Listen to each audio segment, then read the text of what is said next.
कृष्णा कृष्णा हरे हरे, हरे राम राम राम हरे हरे। ओम नमो भगवते वासुदेवाय, ओम नमो भगवते वासुदेवाय, ओम नमो भगवते वासुदेवाय।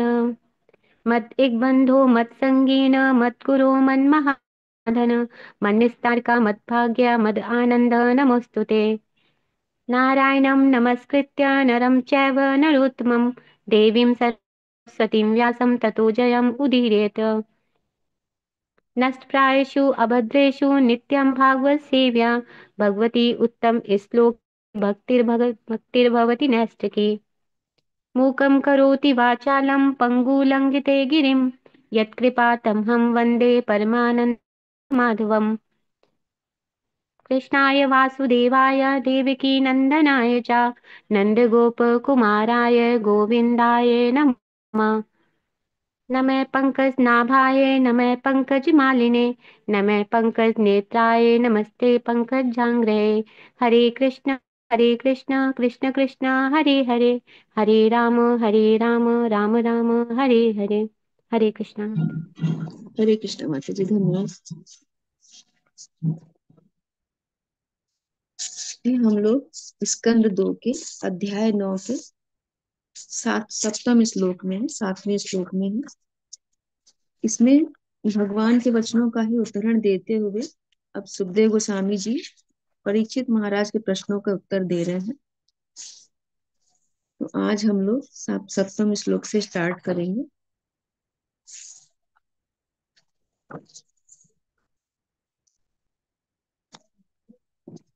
जो लोग पढ़ना चाह रहे हैं प्लीज हैंड रेस कर लीजिएगा।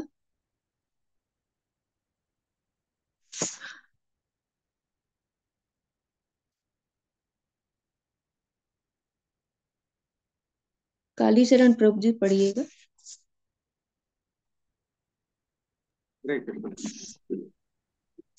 निशम्य तद्वक्त्रद्रक्षया दृशो, विलोक्य तत्रान्यदपश्यमानः, स्वधिष्णुमास्थाय विमश्रस्य तद्वितं, तपस्युपादिष्टैवादधे मनः।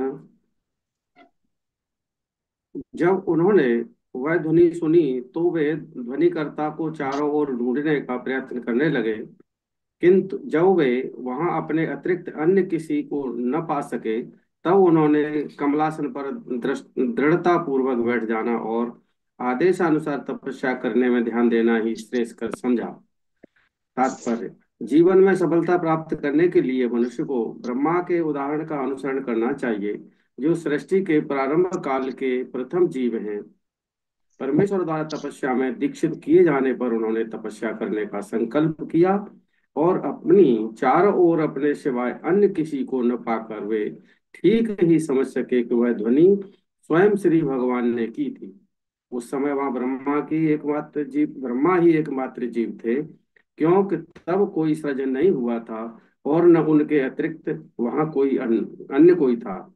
श्रीमद्भागवतम के प्रथम स्कंद के प्रथम अध्याय के प्रथम श्लोक में उल्लेख किया गया है कि ब्रह्मा को श्री भगवान ने अंतःकरण से ही दीक्षा दी थी। श्री भगवान प्रत्येक जीवात्मा के भीतर परमात्मा के रूप में स्थित हैं और उन्होंने ब्रह्मा को इसलिए दीक्षित किया क्योंकि वे दीक्षा लेने के लिए इच्छुक थे। इसी प्रकार जो भी दीक्षा लेने का इच्छुक हो उसे श्री भगवान दीक्षा दे सकते हैं। जैसा कि बताया जा चुका है, ब्रह्मा इस ब्रह्मांड के मूल गुरु हैं और चूंकि स्वयं श्री भगवान ने उन्हें दीक्षा दी थी, अतः श्री भागवतम की कथा गुरु शिष्य परंपरा से चली आ रही है। इसलिए श्री भागवतम का वास्तविक संदेश प्राप्त करने के लिए मनुष्य को चाहिए कि गुरु शिष्य परंपरा से चले आ रहे वर्तमान गुरु के पास जाए, फिर उस परंपरा में योग्य गुरु से दीक्षित होकर उसे भक्ति करने के लिए तपस्या में रत हो जाना चाहिए, किंतु उसे अपने आप को ब्रह्मा के समान समझकर सीधे श्री भगवान द्वारा अंतःकरण से दीक्षा दिए जाने की बात नहीं सोचनी चाहिए, क्योंकि इस युग में कोई भी व्यक्ति ब्रह्मा के समान शुद्ध नहीं माना जा सकता। ब्रह्मांड के सर्जन के लिए ब्रह्मा का पद सर्वाधिक शुद्ध जीव को सौंपा जाता है और जब तक वह उतना ही योग्य न हो उसे ब्रह्मा के तुल्य नहीं माना जा सकता, किंतु उसे वैसी ही सुविधाएं श्री भगवान के शुद्ध भक्तों द्वारा शास्त्रों के आदेशों द्वारा, जैसा कि विशेष रूप से श्रीमद् मद् भगवत गीता तथा श्रीमद् भागवतम में प्रकट हैं, तथा प्रामाणिक गुरु द्वारा प्राप्त हो सकती है, क्योंकि ऐसी सुविधाएं निष्ठावान जीव के लिए उपलब्ध रहती हैं। जो मनुष्य हृदय से श्री भगवान की सेवा में निष्ठा रखता है, उसके समक्ष श्री भगवान स्वयं गुरु रूप में प्रकट होते हैं। अतः दैववश निष्ठावान शिष्य को प्राप्त होने वाले प्रामाणिक गुरु को श्री भगवान का सबसे विश्वास पात्र तथा प्रिय प्रतिनिधि मानना चाहिए। यदि कोई व्यक्ति ऐसे प्रामाणिक गुरु के निर्देशन में रहता है, तो यह निसंदेह समझना चाहिए कि उसे भगवत कृपा प्राप्त हो गई है। हरे कृष्ण होता है। हरे कृष्ण। धन्यवाद प्रभु। पवित्रा माता जी पढ़िएगा। हरे कृष्ण माता जी। हरे कृष्ण। दिव्यं सहस्राब्दममोघ दर्शनो जित्नातिला चितानिर्ललात्मा विजितो भयोन्द्रिया अत्यन्तेस्माखिलोकतापनं तपस्तेऽप्यतं समाहिता। ब्रह्मा जी ने देवताओं की गणना के अनुसार 1000 वर्षों तक तपस्या की। उन्होंने आकाश से यह दिव्य अनुगूँज सुनी और उसे ईश्वरी मान लिया। इस प्रकार उन्होंने अपने इंद्रियों तथा मन को वश में किया। उन्होंने जो तपस्या की वह जीवात्माओं के लिए महान शिक्षा बन गई। इस प्रकार ब्रह्मा जी तपस्वियों में महानतम माने जाते हैं। तात्पर्य: ब्रह्मा जी ने तप की रहस्यमय ध्वनि सुनी, किंतु वे ये नहीं देख पाए कि इसको कौन उच्चारित कर रहा है। फिर भी उन्होंने इस आदेश को उपयोगी समझकर स्वीकार कर लिया और वे 1000 दिव्य वर्षों तक तपस्या करते रहे। एक दिव्य वर्ष सारे 6 × 30 × 12 × 1000 वर्षों के तुल्य होता है। ध्वनि को स्वीकार करने का मूल कारण यह था कि उसमें भगवान विषयक विशुद्ध दृष्टि थी, और इस सही दृष्टि के कारण उन्होंने भगवान तथा भगवान के आदेश में कोई अंतर नहीं माना। भले ही भगवान स्वयं उपस्थित ना हो, किंतु उनमें तथा उनकी ध्वनि में कोई अंतर नहीं होता। ईश्वर को जानने की सर्वोत्तम विधि यही है, ऐसे ईश्वरी आदेश को सिरोधार्य कर लिया जाए। और ब्रह्मा जो हर एक के आदि गुरु हैं, दिव्य ज्ञान प्राप्त करने की इस विधि के जीते जागते उदाहरण हैं। दिव्य ध्वनि की शक्ति कभी क्षीण नहीं होती, क्योंकि ध्वनिकर्ता ओझल रहता है। अतः श्रीमद् भागवत या भगवत गीता या संसार के किसी अन्य शास्त्र को कभी भी दिव्य शक्ति से विहीन सामान्य संसारी ध्वनि अर्थात वाणी नहीं समझना चाहिए। मनुष्य को इस दिव्य ध्वनि को उपयुक्त स्रोत से प्राप्त करके उसे सत्य मानकर बिना किसी हिचक के आदेश के तौर पर पालन करना होता है। सफलता का रहस्य यही है कि प्रामाणिक गुरु से अर्थात उपयुक्त स्रोत से ध्वनि ग्रहण की जाए। संसारी कृत्रिम ध्वनि में शक्ति नहीं होती, अतः अप्रामाणिक व्यक्ति से प्राप्त तथा कथित दिव्य ध्वनि में कोई शक्ति नहीं होती। ऐसी दिव्य शक्ति को जान लेने की योग्यता होनी चाहिए, और जिसे अपने विवेक से या कि भाग्य से गुरु द्वारा यह दिव्य ध्वनि प्राप्त हो सके, समझिए कि उसकी मुक्ति का मार्ग प्रशस्त हो गया। किंतु शिष्य को गुरु के आदेश का पालन करने के लिए उद्यत रहना चाहिए। जिस प्रकार ब्रह्मा जी ने अपने प्रामाणिक गुरु साक्षात भगवान के आदेश का पालन किया था, शिष्य का एकमात्र कर्तव्य है कि वह प्रामाणिक गुरु का आदेश माने, और प्रामाणिक गुरु के आदेश का पूर्ण श्रद्धा सहित पालन करना ही सफलता का रहस्य है। ब्रह्मा जी ने अपनी दोनों प्रकार की इंद्रियों, कर्मेंद्रियों तथा ज्ञानेंद्रियों पर नियंत्रण प्राप्त किया, क्योंकि इनका उपयोग भगवान के आदेश पालन में करना था। अतः इंद्रियों के नियंत्रण का अर्थ है उन्हें भगवान की दिव्य सेवा में लगाना। भगवान का आदेश तो प्रामाणिक गुरु के माध्यम से शिष्य परंपरा में अवतरित होता है। अतः प्रामाणिक गुरु के आदेश का पालन का अर्थ है इंद्रियों को सचमुच नियंत्रित करना। पूर्ण श्रद्धा तथा निष्ठा के साथ ऐसी तपस्या करके ब्रह्मा जी इतने शक्ति संपन्न बन सके कि वे ब्रह्मांड के सृष्टा हो गए। ऐसी शक्ति प्राप्त करने के कारण ही उन्हें तपस्वियों में सर्वश्रेष्ठ कहा जाता है। हरे कृष्णा माता। हरे कृष्ण। बहुत धन्यवाद।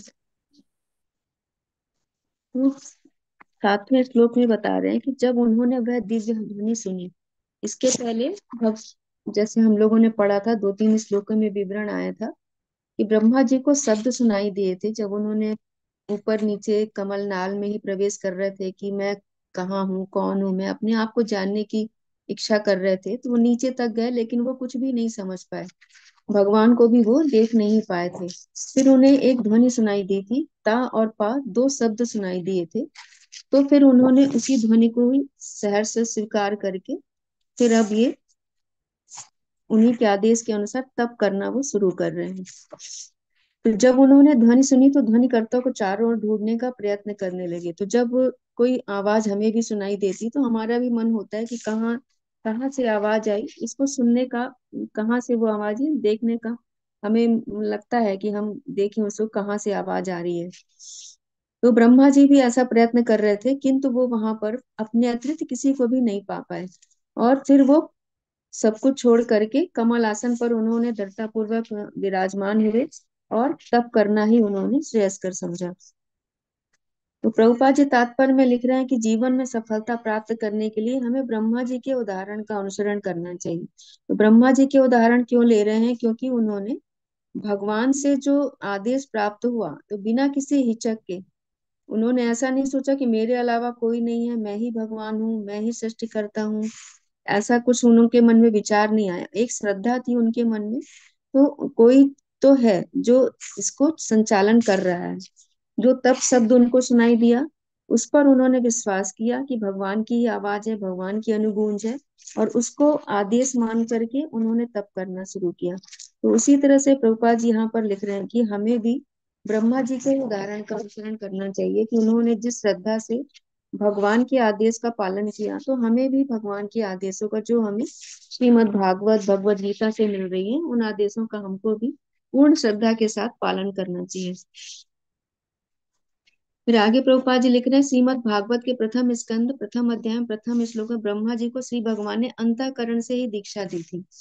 तो अंतःकरण से दीक्षा इसलिए दी थी कि उस वक्त उनके अलावा और कोई नहीं थे, भगवान और प्रथम जीव ब्रह्मा जी थे। तो वहां पर कोई भी गुरु परंपरा ऐसी नहीं थी कि उनसे अलग से दीक्षा ले, तो भगवान ने उनके अंतःकरण से दीक्षा दी। तो सभी जीवों के हृदय में परमात्मा रूप में विद्यमान है। किंतु जीवात्मा को ऐसा नहीं सोचना चाहिए कि जैसे ब्रह्मा जी को दीक्षा मिली उसी तरह से मुझे भी दीक्षा मिले, अंतःकरण से ही दीक्षा मिले। उसको तो एक प्रामाणिक गुरु स्वीकार करना है और उनसे जो दीक्षा ले करके उनके आदेशों का अक्षर से पालन करना है, पूर्ण श्रद्धा के साथ पालन करना है। तो हमें एक जैसे एक दीक्षा हमने ले ली है तो हमारा भी फर्ज बनता है कि हम जो गुरु के आदेश हैं उनको हम अक्षर से पालन कर पाए। तो हमारे अंदर जब ये श्रद्धा होगी तभी हम भक्ति में आगे बढ़ पाते हैं। तो जो पिछले श्लोक में जो भागवतम ही पढ़ रहे हैं जब से हम लोग, तब से एक चीज बहुत कॉमन प्रभुपाद जी ने यहाँ पर लिखी है कि हमें पूर्ण श्रद्धा के साथ विश्वास के साथ प्रामाणिक गुरु की शरण लेनी चाहिए।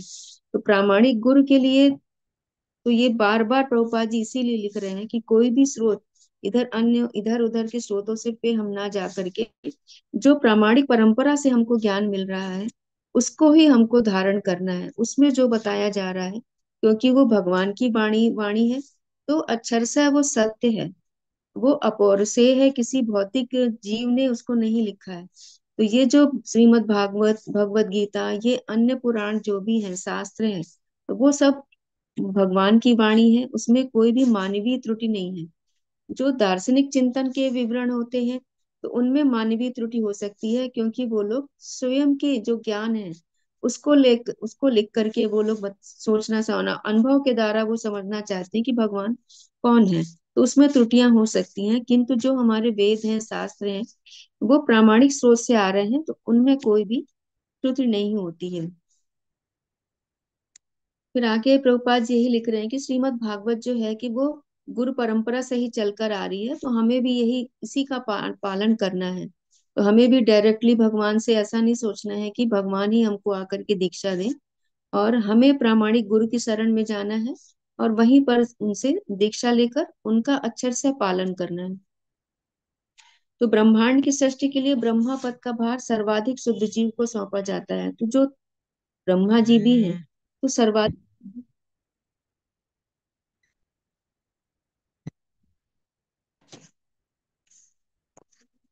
भाभी से बात करो। तो ब्रह्मांड की सृष्टि के लिए जो ब्रह्मा जी का पद दिया जाता है, तो वो भी जो है कि बहुत शुद्ध जीव जिसने तप करके इसको पाया हो, अपनी चेतना को पूरी तरह से शुद्ध किया हो, भगवान पे पूर्ण श्रद्धा रख रहा हो, तो ऐसे शुद्ध जीव को ही जो ब्रह्मांड की सृष्टि का कार्य है वो सौंपा जाता है। कि अगर कोई ऐसा नहीं है व्यक्ति की वो ब्रह्मा की तरह शुद्ध हो, ब्रह्मा भी एक पदवी है जो कि कोई भी जीवात्मा उस सृष्टि करने की जो सामर्थ्य है वो प्राप्त कर सकता है। तो अपने आप को इतना शुद्ध करना है हमें, तब हम जाकर के ब्रह्मा जी के समान हो सकते हैं। तब करके ही ये शुद्धता आ जाती है।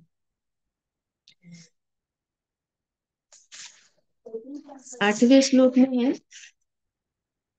ब्रह्मा जी ने देवताओं की गणना के अनुसार 1000 वर्षों तक तपस्या की। उन्होंने आकाश से यह दिव्य अनुभूति सुनी और उसे ईश्वरीय मान लिया। इस प्रकार उन्होंने अपनी इंद्रियों तथा मन को वश में किया। उन्होंने जो तपस्या की वह जीवात्माओं के लिए महान शिक्षा बन गई। इस प्रकार ब्रह्मा जी तपस्वियों में महानतम माने जाते हैं।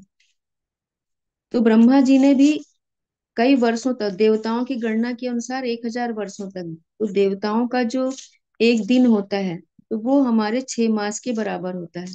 हमारा 6 मास और देवताओं का एक दिन, तो इस तरह से जब उनके 1 वर्ष पूरा हुआ देवताओं का, तो वो 1000 वर्ष लेकर के उन्होंने तपस्या की। तो इस तरह से अपने आप को शुद्ध किया, अपने इंद्रियों को मन को उन्होंने संयमित किया और पूरी तरह से भगवान की सेवा में लगाया। तो भगवान में लगा करके उन्होंने अपनी इंद्रियों को शुद्ध किया। तब जाकर के भगवान ने उनको अपने अंतःकरण से उनको दीक्षा भी दी और तप करने की जो आज्ञा थी वो दी। और ब्रह्मा जी ने भी उसको एज इट इज स्वीकार किया कि ये भगवान की ही अनुगुंज है, और उसको स्वीकार करके उन्होंने तपस्या करने का निर्णय लिया। फिर धन को स्वीकार करने का मूल कारण यह था कि उनमें भगवान विषयक विशुद्ध दृष्टि थी, और इसी सही दृष्टि के कारण उन्होंने भगवान तथा भगवान के आदेश में कोई अंतर नहीं माना। भले ही भगवान स्वयं उपस्थित ना हो, किंतु उनमें तथा उनकी ध्वनि में कोई अंतर नहीं होता। ईश्वर को जानने की सर्वोत्तम विधि यही है कि ऐसे ईश्वरीय आदेश को सिरोधार्य कर लिया जाए, और ब्रह्मा जो हरे के आदि गुरु हैं, दिव्य ज्ञान प्राप्त करने की इसी विधि के जीते जागते उदाहरण है। तो हमें भी ब्रह्मा जी की तरह ही अनुसरण करना है। जो भी हमें आदेश गुरु से प्राप्त हो रहा है, तो ब्रह्मा जी ने भी भगवान के आदेश को अक्षर से माना, तो हमें भी जो गुरु आदेश दे रहे हैं उनको अक्षर से मान करके हमें उनका अनुसरण करना है। तो भगवत गीता या संसार के किसी अन्य शास्त्र को कभी भी दिव्य शक्ति से विहीन समान संसारी ध्वनि को नहीं मानना चाहिए। तो जो भी शास्त्र हमको मिल रहे हैं, हमारे वेद हैं, हमारे पुराण हैं, तो हमें ऐसा नहीं समझना है कि ये किसी मानवीय पुरुष ने लिखा हुआ है, कोई जीवात्मा है उसने लिखा हुआ है। ये सारे जितने भी हमारे शास्त्र हैं वो सब भगवान की ही वाणी है, और ये सारी दिव्य हैं। भगवान और भगवान की वाणी में कोई अंतर नहीं है, तो हमें इसको एज इट इज स्वीकार करना है। मनुष्य को इस दिव्य धन को उपयुक्त स्रोत से प्राप्त करके उसे सत्य मानकर बिना किसी हिचक के आदेश के तौर पर पालन करना होता है। तो जो दिव्य ध्वनि है, जहाँ जो प्रामाणिक स्रोत से हम सुन रहे हैं, जान रहे हैं, तो इसको हमको बिना हिचक के एक आदेश के तौर पर मानना चाहिए कि भगवान की वाणी है।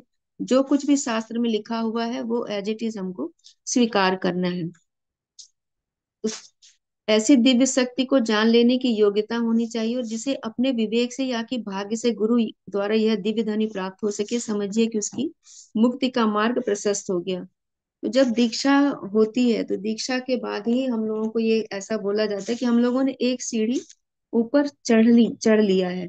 तो अब उसके बाद हमें अक्षर से उनके आदेशों का पालन करना है। तो जब हम आदेशों का पालन करेंगे तभी हमारी आध्यात्मिक उन्नति हो पाती है। अगर हमारी श्रद्धा नहीं है, हमने दीक्षा भले ले ही ली है, लेकिन अगर हमारी श्रद्धा नहीं है वेदों पे या अपने गुरुजन पे, उनकी वाणी पे हमें श्रद्धा नहीं है, तो फिर हमारी आध्यात्मिक उन्नति नहीं होती। ना ही हमारी जो सेवाएं हैं हमारी सुचारू रूप से हो पाती। हमारा उन सेवाओं में मन नहीं लगेगा, तप में मन नहीं लगेगा, जप करने में मन नहीं लगेगा। तो हमें पूर्ण श्रद्धा के साथ हमें इन चीजों को स्वीकार करना है। जब हमारे अंदर ये स्वीकार की भावना, श्रद्धा की भावना आती है, तभी हमारे चित्त का शुद्धिकरण होता है।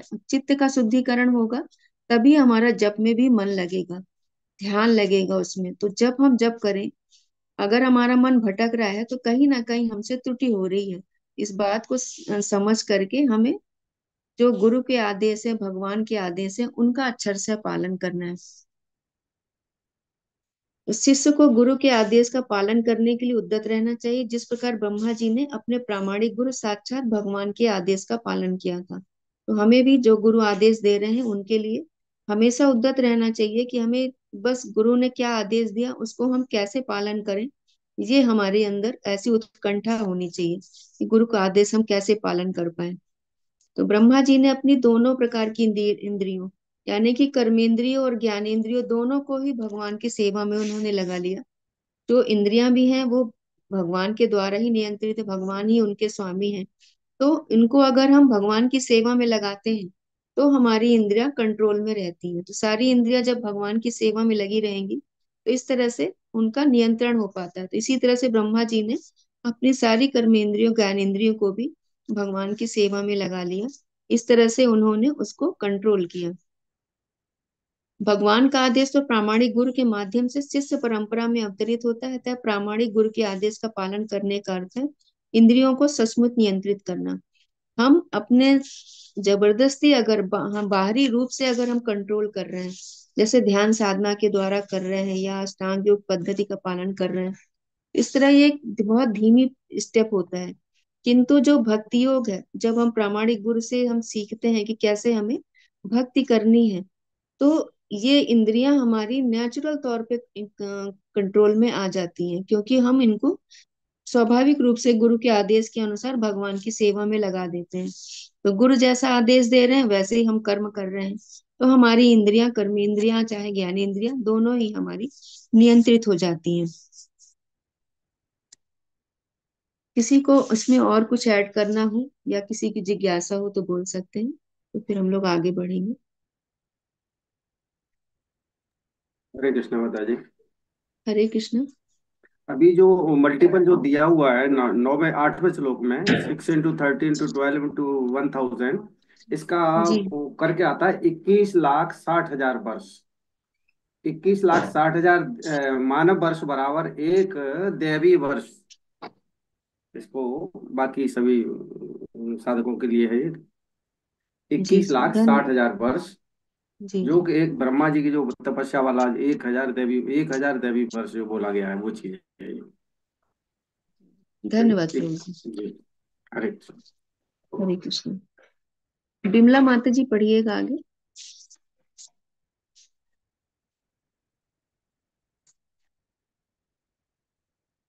हरे कृष्णा। बिमला माता जी हैं आप?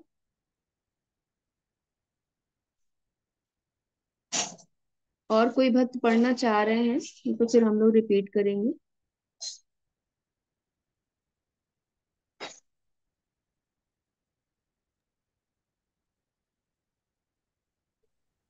श्वेतदीप हरे माता जी पढ़िएगा। हरे कृष्ण माता जी, दंडवत प्रणाम। दंडवत प्रणाम माता जी। लोकम भगवान सभाजित संदर्शयामास परम न यत्परम वपेत संक्लेश विमोह साध्वसम स्वदष्ट वृद्धि पुरुषैरभित दुष्टतम। श्री भगवान ने ब्रह्मा की तपस्या से अत्यधिक प्रसन्न होकर उन्हें समस्त लोकों में श्रेष्ठ अपने निजी धाम वैकुंठ लोक को दिखलाया। श्री भगवान का यह दिव्य लोक समस्त स्वरूप सिद्ध व्यक्तियों द्वारा पूजित है, जो समस्त प्रकार के सांसारिक क्लेशों तथा भय से सर्वथा मुक्त हैं। तात्पर्य: ब्रह्मा जी ने जो तप के कष्ट सहे वे निश्चय ही भक्ति की श्रेणी में थे, अन्यथा ब्रह्मा को स्वलोकम अर्थात श्री भगवान का निजी धाम बैकुंठ लोक ना दिखता।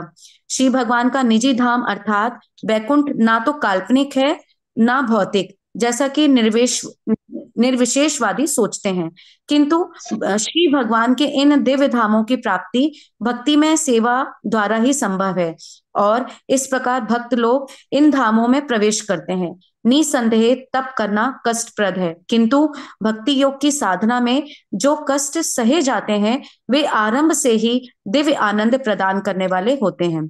जबकि वैकुंठ से रहित आत्म साक्षात्कार की अन्य विधियों, ज्ञान योग, ध्यान योग इत्यादि में तप कष्टदायी होता है और उससे अंततः कष्ट ही मिलता है और कुछ नहीं। दाने से रहित भूसी को चबाने से क्या लाभ। इसी प्रकार आत्म साक्षात्कार के लिए भक्ति योग के अतिरिक्त अन्य किसी प्रकार की कष्टप्रद तपस्या करने से कोई लाभ नहीं है। भक्ति योग की साधना दिव्य श्री भगवान की उदर से निकले कमल पर आसन जमाने के समान है, क्योंकि ब्रह्मा उसी पर आसीन थे। ब्रह्मा श्री भगवान को प्रसन्न करने में सफल हुए और श्री भगवान ने भी उन्हें प्रसन्न होकर उन्हें अपना धाम दिखलाया। श्रील जीव गोस्वामी ने श्रीमद् भागवतम की क्रम संदर्भ नामक अपनी टीका में गर्ग उपनिषद से वह उद्धरण दिया है, जिसमें कहा गया है कि याज्ञवल्क्य ने गार्गी से श्री भगवान के दिव्य धाम के विषय में वर्णन किया और बताया कि यह लोक ब्रह्मांड के सर्वोच्च लोक ब्रह्मलोक के ऊपर स्थित है। श्री भगवान का यह धाम अल्प ज्ञानियों के लिए एक गुत्ती ही बना रहता है। यद्यपि श्रीमद् भगवत गीता तथा श्रीमद् भागवतम जैसे प्रामाणिक ग्रंथों में इसका वर्णन किया गया है। यहाँ पर स्वदृष्ट वृद्धि भी शब्द महत्वपूर्ण है। जिसने वास्तव में अपने आत्मा की अनुभूति की है, वह अपनी आत्मा के दिव्य रूप का अनुभव करता है। आत्मा तथा परमेश्वर का निर्विशेष साक्षात्कार पूर्ण नहीं है, क्योंकि संसारी व्यक्तियों की धारणा से यह उल्टी ही धारणा है। श्री भगवान का व्यक्तित्व तथा श्री भगवान के भक्त का व्यक्तित्व सभी दिव्य हैं। उनके शरीर भौतिक नहीं होते। भौतिक शरीर में 5 प्रकार के क्लेशों का आवरण रहता है।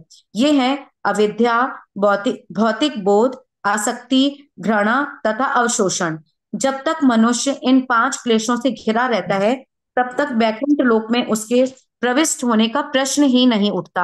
आत्मा की निर्विशेष विचारधारा भौतिक व्यक्तित्व का निषेध मात्र है और दिव्य रूप के अस्तित्व की विधायक धारणा से कोसों दूर है। अगले श्लोक में दिव्य धाम के सगुण रूपों की व्याख्या की जाएगी। ब्रह्मा ने वैकुंठ लोक के सर्वोच्च ग्रह का वर्णन गोलोक वृंदावन के रूप में किया है, जहां श्री भगवान गोप बालक के रूप में निवास करते हैं और दिव्य सुरभि गायों का पालन करते हैं एवं सैकड़ों हजारों लक्ष्मियों से सेवित हैं। चिंता चिंतामणि प्रकर सदस्यु कल्प वृक्ष लता वृक्तेषु सुरभि भी पालयन्त्यम लक्ष्मी सहस्त्रशत संभ्रम सेव्यमानम गोविंदमादि पुरुषम तमहं भजामि। ब्रह्म संहिता 5.29। श्रीमद् भगवद गीता के इस कथन यद गत्वा न निर्वर्तन्ते तद्धाम परमम मम की पुष्टि यहाँ पर भी होती है। परम का अर्थ है दिव्य ब्रह्म, अतः श्री भगवान का धाम भी ब्रह्म है और पूर्ण पुरुषोत्तम भगवान से अभिन्न है। श्री भगवान वैकुंठ कहलाते हैं और उनका धाम भी वैकुंठ कहलाता है। ऐसे वैकुंठ का साक्षात्कार तथा दिव्य रूप तथा इंद्रियों के द्वारा ही संभव है। हरे कृष्णा माता जी, धन्यवाद। हरे कृष्ण। धन्यवाद माता जी। भावना माता जी पढ़िएगा। हरे कृष्ण माता जी। हरे कृष्ण। प्रवर्तते यत्र रजतमतयो सत्वं च मिश्रं न कालविक्रम न यत्र माया किमुता परे हरे रनुव्रता यत्र सुरा असुरा अर्चिता। भगवान के उस स्वधाम में न तो रजोगुण और तमोगुण रहते हैं, न ही सतोगुण पर इनका कोई प्रभाव दिखता है। यहाँ पर काल को प्रधानता प्राप्त नहीं है। फिर बहिरंगा शक्ति यानी माया का तो कहना ही क्या, इसका तो वहां प्रवेश भी नहीं हो सकता। देवता तथा असुर बिना भेदभाव के भक्तों के रूप में भगवान की पूजा करते हैं। तात्पर्य, भगवान का धाम या वैकुंठ लोक का वातावरण, जिसे विपाक विभूति कहते हैं, भौतिक ब्रह्मांडों की अपेक्षा 3 गुना विशाल है, जिसका वर्णन यहाँ पर तथा भगवत गीता में संक्षेप में हुआ है। यह ब्रह्मांड अपने करोड़ों ग्रहों तथा नक्षत्रों सहित महत तत्व की परिधि में सपुंजित अरबों ब्रह्मांडों में से एक है। ये समस्त ब्रह्मांड मिलकर भगवान की सृष्टि के चतुर्थांश के तुल्य है। वह दिव्य आकाश भी है, जिसके परे वैकुंठ नामक आध्यात्मिक लोक है, और ये सब मिलकर शेष 3/4 भाग बनाते हैं। ईश्वर की सृष्टियां सदा अनंत होती है। यहाँ तक कि एक वृक्ष की पत्तियों या मनुष्य के सिर के बालों की गणना कर पाना असंभव है। फिर भी मूर्ख व्यक्ति ईश्वर बनने के विचार से फूले फूले फिरते हैं, भले ही वे अपने शरीर का एक बाल भी न बना सके। मनुष्य यात्रा करने के नाना प्रकार के यानों का भले ही आविष्कार और बहुप्रचारित अंतरिक्षयान द्वारा चंद्रमा पर पहुंच भी जाए, किंतु वह वहां रह नहीं सकता। फलतः जो मनुष्य बुद्धिमान है, वे अपने को ब्रह्मांड का ईश्वर मानने का दम नहीं करते। वे सत्वज्ञान प्राप्त करने में सरलतम साधन वैदिक साहित्य के आदेशों का पालन करते हैं। अतः हमें चाहिए कि श्रीमद् भागवत से हम भौतिक आकाश से परे दिव्य जगत की प्रकृति तथा रचना के विषय में ज्ञान प्राप्त करें। उस आकाश में भौतिक गुणों, विशेष रूप से रजो तथा तमोगुण का सर्वथा अभाव रहता है। तमोगुण के कारण जीवात्मा में काम तथा वासना की आदतें उत्पन्न होती है, जिसका अर्थ यह हुआ कि वैकुंठ लोक में जीवात्माएं इन दोनों बातों से मुक्त है। जैसा कि भगवत गीता में पुष्टि की गई है, मनुष्य ब्रह्मभूत अवस्था में वासना तथा शोक दोनों से मुक्त हो जाता है।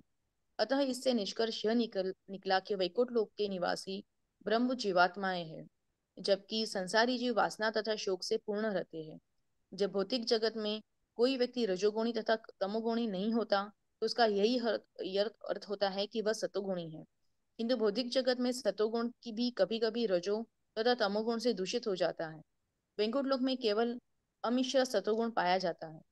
वहां की सारी परिस्थिति बहिरंगा शक्ति की मोहमय सृष्टि से मुक्त रहती है। यद्यपि माया भी परमेश्वर की अंश स्वरूप है, किंतु वह परमेश्वर से भिन्न है, परंतु वह मिथ्या अर्थात मूर्छा नहीं है, जैसा कि एकेश्वरवादी दार्शनिक मानते हैं। रस्सी को सांप समझना किसी व्यक्ति विशेष के लिए भ्रम हो सकता है, किंतु रस्सी तो वास्तविकता है और सब भी वास्तविकता है। गर्म मरुस्थल में जल ढूंढते हुए मूर्ख पशु के लिए मृग तृष्णा भ्रम हो सकती है, किंतु मरुस्थल तथा जल दोनों सत्य है। अतः अभक्त के भले ही भगवान की भौतिक सृष्टि भ्रम लगे, किंतु भगवान के भक्त के लिए वही सत्य है, और वह भगवान की बहिरंगा शक्ति का प्राकट्य है। किंतु भगवान की यह शक्ति ही सब कुछ नहीं है। भगवान की एक अतरंगा शक्ति भी होती है, जिसकी एक अन्य सृष्टि होती है, जिसे वैकुंठ लोग कहते हैं, जहाँ न अविद्या है, न वासना, न भ्रम और न भूत, न वर्तमान। अज्ञान के कारण मनुष्य वैकुंठ लोक जैसी इन वस्तुओं को भले ही न समझ पाए, किंतु इससे उनका अस्तित्व समाप्त नहीं होता। यदि अंतरिक्षयान जैसे ऐसे लोगों तक नहीं पहुंच पाते, तो इसका अर्थ यह नहीं होता कि ऐसे लोग है ही नहीं, क्योंकि हमारे शास्त्रों में इनका वर्णन मिलता है। जैसा कि हरे शिव बोल। कृष्ण माता जी। हरे कृष्ण। विमला माता जी। कालीचरण प्रभु जी, आप पढ़िए।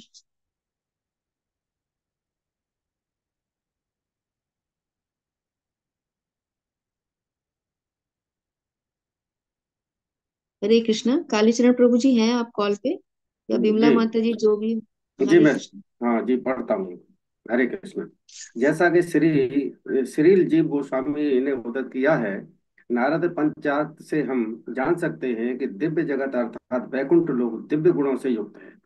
ये दिव्य गुण जो श्री भगवान की भक्तिमय सेवा के माध्यम से प्रकाश में आते हैं, सांसारिक रजो तमो सतो गुणों से सर्वथा भिन्न होते हैं। ऐसे गुण अभक्तों द्वारा प्राप्त नहीं किए जा सकते। पद्म पुराण के उत्तरखंड में कहा गया है कि श्री भगवान की एक चौथाई सृष्टि से परे शेष तीन चौथाई सृष्टि है। भौतिक सृष्टि तथा आध्यात्मिक सृष्टि के बीच की विभाजक रेखा बिरजा नदी है, जो श्री भगवान के शरीर के पसीने से निकली है, पर इसके परे ही शेष तीन चौथाई सृष्टि है। यह भाग शाश्वत, अमर, अक्षय तथा अनंत है, और इसमें जीवन की परम पूर्ण स्थिति विद्यमान रहती है। सांख्य कौमुदी में कहा गया है कि शुद्ध सत्व गुण अर्थात दिव्य भौतिक गुणों की सर्वथा विपरीत है। वहां के समस्त जीवात्मा अखंडित शाश्वत रूप से परस्पर संबंधित हैं, और श्री भगवान प्रधान तथा सर्वोपरि सत्ता हैं। आगम पुराणों में भी दिव्य धाम का वर्णन इस प्रकार मिलता है। पार्षदों को श्री भगवान की सृष्टि में कहीं भी जाने की छूट है, और ऐसी सृष्टि की कोई सीमा नहीं है। विशेष रूप से तीन चौथाई क्षेत्र में यह क्षेत्र असीम होने के कारण इस संयोग का न तो इतिहास है, न इसका कोई अंत है।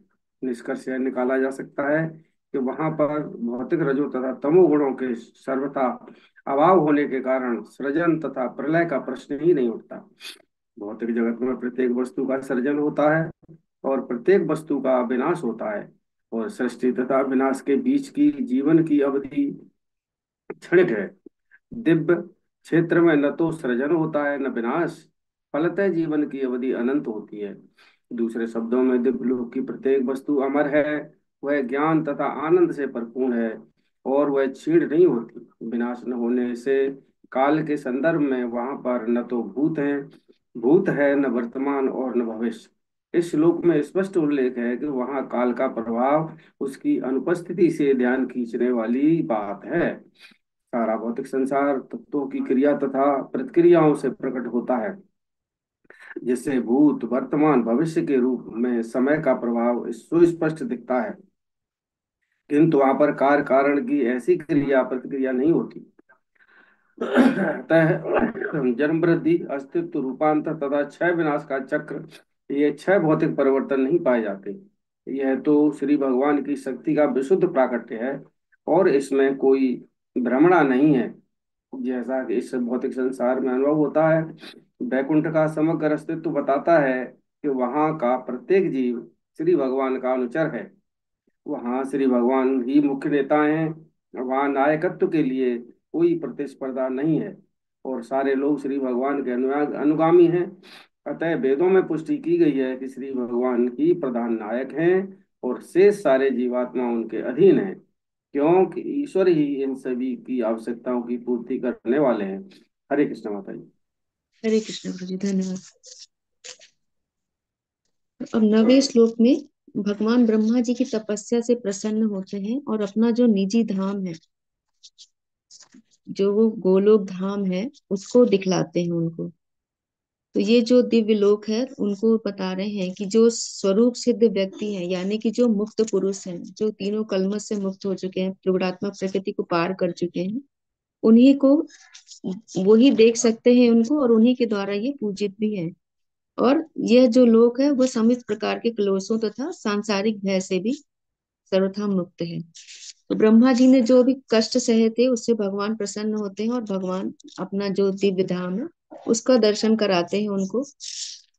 तो भगवान का जो लोक है वो शाश्वत है, वो एज इट इज है वहां पर। लेकिन जो निर्विशेषवादी हैं वो ऐसा सोचते हैं कि ये ब्रह्म ज्योति तक ही है सब कुछ, उसके बाद और कुछ भी नहीं है। तो वो लोग ऐसा नहीं सोचते कि भगवान का जो गोलोक धाम है, वैकुंठ धाम है, वो शाश्वत है। वो सोचते हैं कि ये सिर्फ ब्रह्म ज्योति है, जो वही अंत है, वही भगवान है, वही सब कुछ है। किंतु जो भक्त लोग हैं वो ही भक्ति के द्वारा ही इसको देख सकते हैं कि इन धामों में भक्ति के द्वारा ही प्रवेश कर सकते हैं। तो निर्विशेषवादियों के लिए बता रहे हैं कि जैसे कि जो चावल की भूसी होती है, उसको पटकने से उनको जो उससे तो कोई मोल नहीं रहता, उसी तरह से अगर वो लोग अपने चिंतन से भगवान को ही निकाल दे रहे हैं तो उनको चिंतन करने से क्या फायदा होता है, उसमें से कुछ भी नहीं मिलेगा। भले ही वो कितनी कष्टप्रद तपस्या कर लें, लेकिन उनको भगवान का साक्षात्कार नहीं हो पाता है। भक्ति के अलावा और कोई विधि ऐसी नहीं है जिससे हम लोग भगवान को पहचान सकते हैं, भगवान को देख सकते हैं। उसी श्रीमद् भागवत में बता रहे हैं कि जो क्रम संदर्भ नामक की टीका है, उसमें भी कहा गया है कि याज्ञवल्क्य भी बता रहे हैं गार्गी से कि भगवान के दिव्य लोक कैसा है।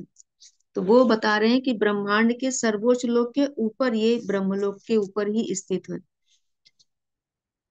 तो भगवान तथा भगवान के भक्त जो भी हैं वो सारे दिव्य रहते हैं। भगवान का शरीर और भगवान के भक्तों का शरीर चिन्मय ही रहता है, वो सदा से है और सदा ही रहता है।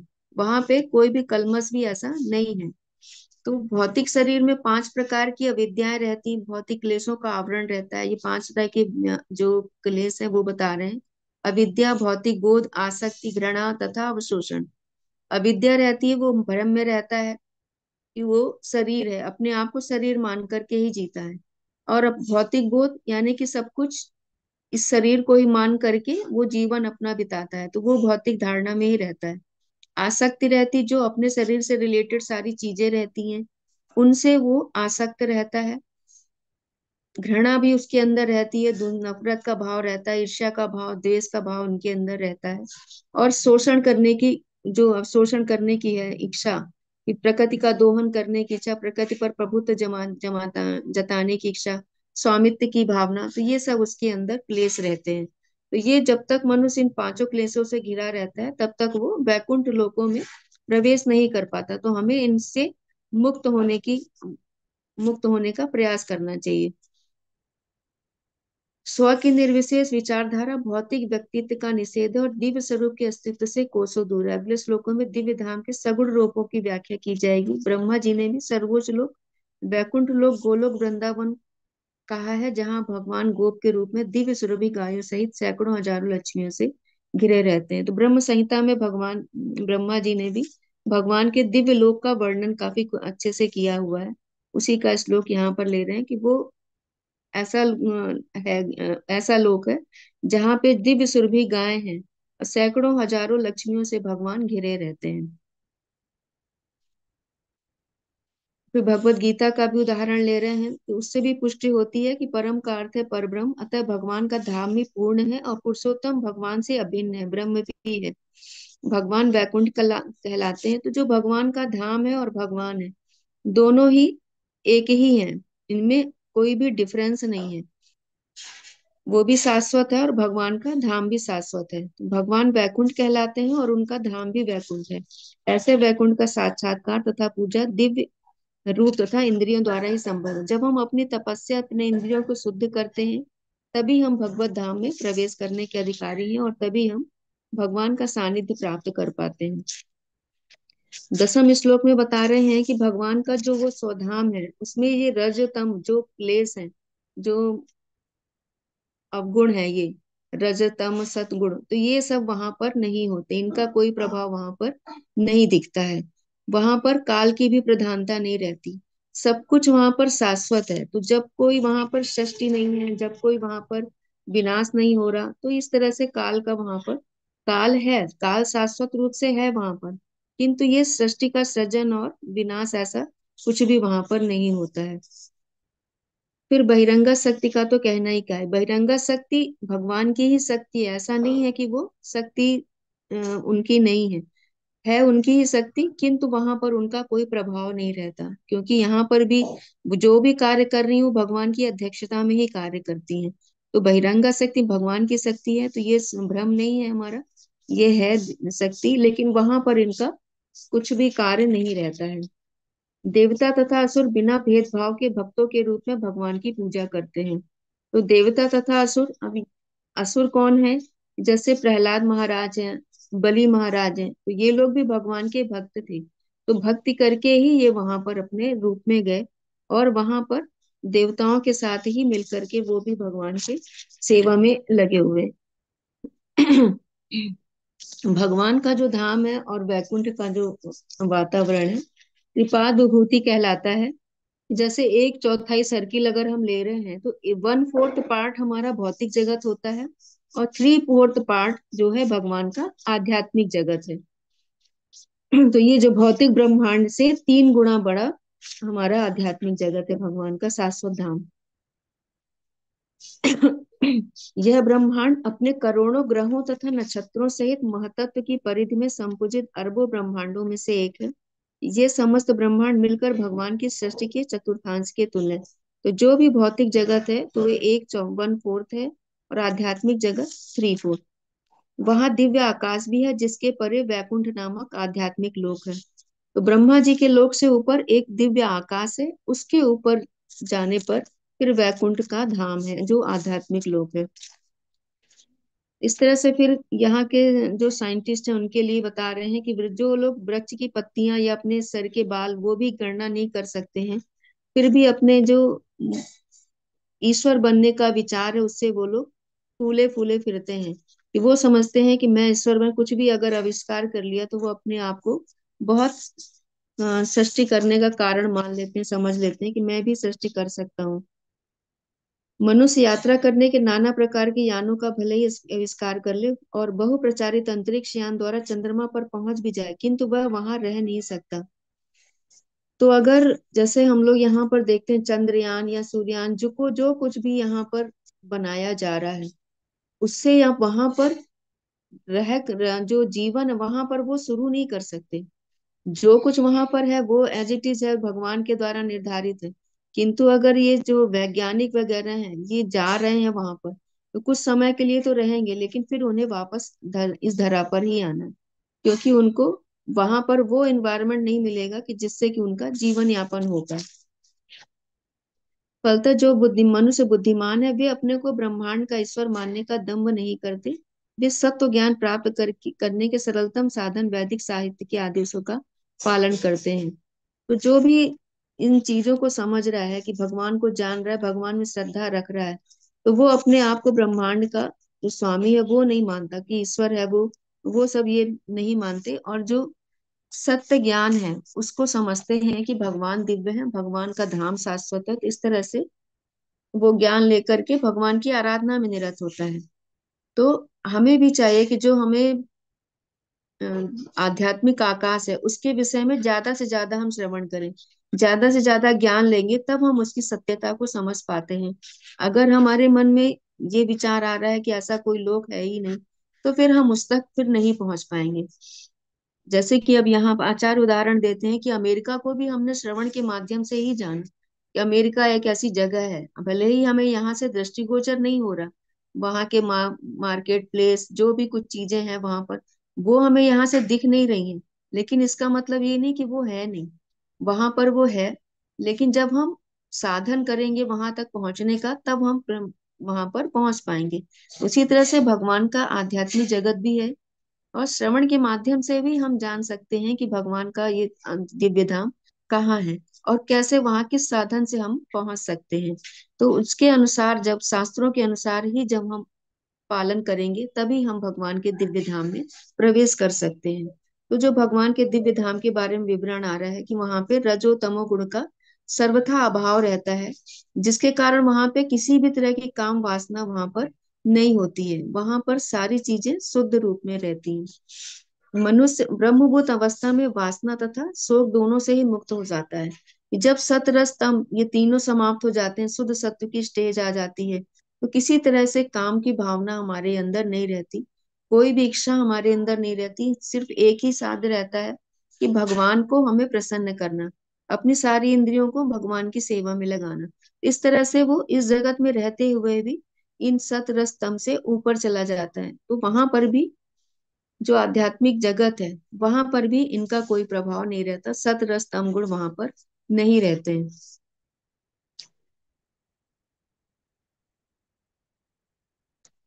वहां की जो सारी परिस्थितियां हैं बहिरंग शक्ति की मोहमय सृष्टि से मुक्त रहती हैं, यद्यप माया भी परमेश्वर की अंश स्वरूप है। तो यहाँ पर जो भगवान की बहिरंगा शक्ति है, तो वो उसके बारे में बता रहे हैं कि उदाहरण के द्वारा बता रहे हैं कि वो भी एक भ्रम नहीं है, वो भी भगवान की ही शक्ति है। किंतु हमें ऐसा नहीं समझना है कि वो झूठी शक्ति है या भ्रम है, ऐसा कुछ नहीं मानना है। कि जिस तरह से रस्सी और सांप का उदाहरण दिए हैं प्रभुपाद जी, रस्सी और सांप को समझ लेना तो एक अलग चीज है, किंतु रस्सी भी सत्य है और सांप भी सत्य है।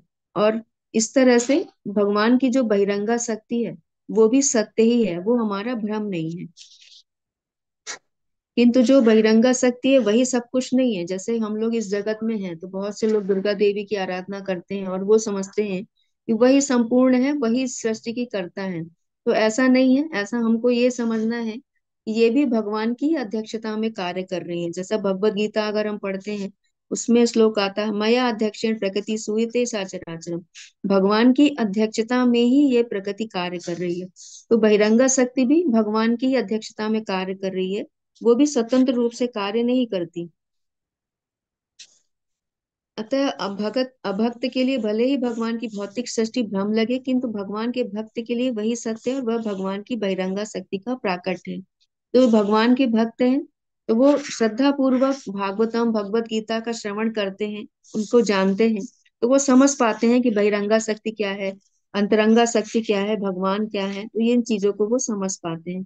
तो भगवान की भी एक अंतरंगा शक्ति होती है जिसके द्वारा ये जो वैकुंठ है पूरा सृष्टि उसी के द्वारा ही होती है। ये संधिनी शक्ति होती है भगवान की, जिससे पूरे आध्यात्मिक जगत का प्राकट्य होता है। फिर आगे बता रहे हैं वहां पर कि भौतिक सृष्टि तथा आध्यात्मिक सृष्टि के बीच एक जो विभाजक रेखा है, वहां पर विरजा नदी बताया जा रहा है कि विरजा नदी है जो भगवान के शरीर के पसीने से निकली है। तो विरजा नदी है कि जब वामन देव का अवतार हुआ था यहाँ पर, तो कर्णोदक साई विष्णु के रूप में तो भगवान वहां लेटे हुए हैं। तो जब भगवान वामन देव ने अपना पग फैलाया था ऊपर की तरफ तो तो ये जिनमें आकाश में एक छिद्र होता है, वहां से इसका जल भगवान के चरणों को छूता हुआ धरा पर आता है, जो जिसको हम लोग गंगा जी के रूप में समझ जान रहे हैं। वो विरजा नदी ही है जिसका जल है यहाँ पर अवतरित है।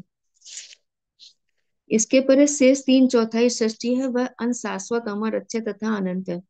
जो 3/4 सृष्टि के बारे में बता रहे हैं कि आध्यात्मिक जगत है, वो अक्षय है, शाश्वत है और अमर है और अनंत भी है। इसमें जीवन की परम सिद्ध स्थिति विद्यमान रहती है। फिर आगे प्रभुपाद जी लिख रहे हैं कि यहाँ समस्त जीवात्माएं अखंडित शाश्वत रूप से परस्पर संबंधित हैं और भगवान प्रधान तथा सर्वोपरि सत्ता है।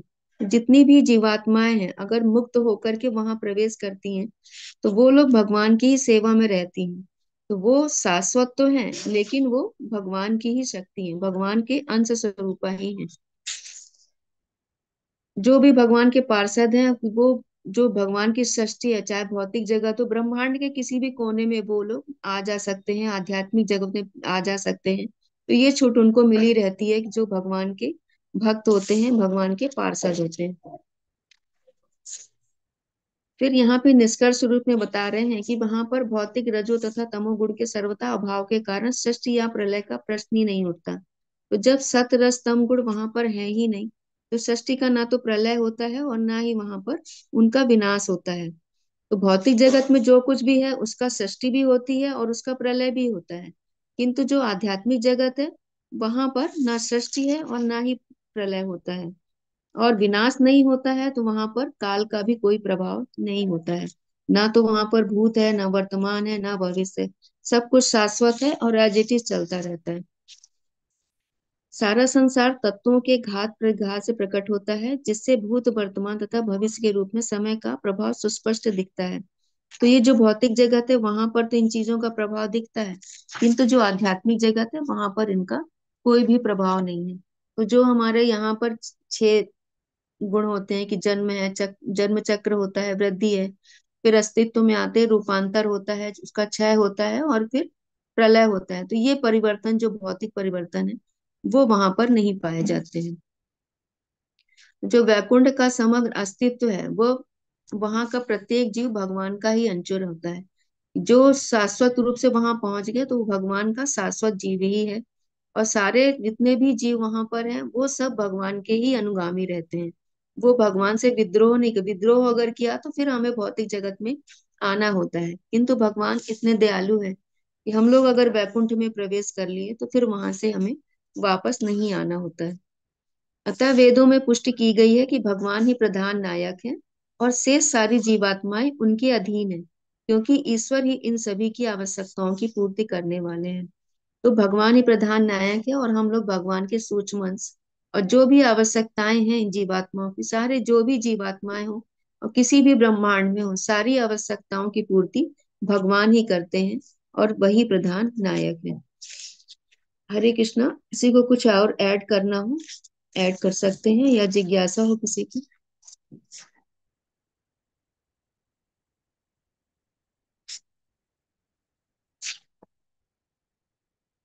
ठीक है, फिर हम लोग आज यहीं पर रुकते हैं। हरे कृष्ण महामंत्र और वैष्णव प्रणाम मंत्र बोल करके मीटिंग एंड करेंगे। हरे कृष्णा कृष्णा कृष्णा हरे हरे, हरे राम राम राम हरे हरे। वाञ्छाकल्पतरुभ्यश्च कृपा सिन्धुभ्य एव च पतितानां पावनेभ्यो वैष्णवेभ्यो नमो नमः। श्रील प्रभुपाद की जय। सभी वैष्णव भक्तवृंद की जय। निताई गौर प्रेमानंदी हरि हरि बोल। हरि जय बोल। श्री राधा रमण बिहारी की हरे जय। कृष्ण हरे माता जी, कृष्ण। दंडवत प्रणाम। दंडवत प्रणाम माता जी। हरे दंडवत कृष्ण। प्रणाम सब हरे वैष्णव को, कृष्ण दंडवत माता प्रणाम। जी। आपका बहुत बहुत धन्यवाद, आपने बहुत सुंदर बताया, बहुत बहुत धन्यवाद आपका। आप सबको हरे दंडवत कृष्ण माता जी। प्रणाम। हरे कृष्ण। दंडवत प्रणाम सभी।